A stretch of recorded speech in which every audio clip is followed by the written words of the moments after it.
હાલો ક્યાં ગયા હતા? હાલો શું જોયું? હા તો બોલો, નામ બોલો.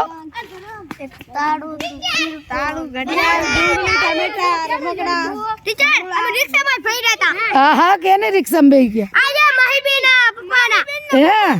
પછી વાલી કોઈના મહિલા કે નો મહિલા? કઈ કીધું કે નો કીધું?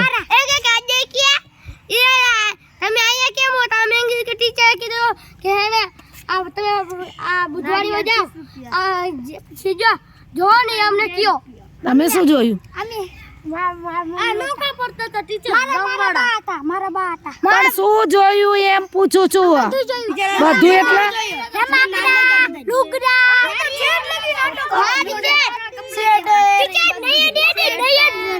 હાલો એ બુધવારીનું મુલાકાતનું પ્રોજેક્ટ વર્ક કરીને પિન પત્તું મને આપો. ચલો બેસી જાઓ. એ થોડું આપવાનું, વ્યવસ્થિત લખીને આપવાનું.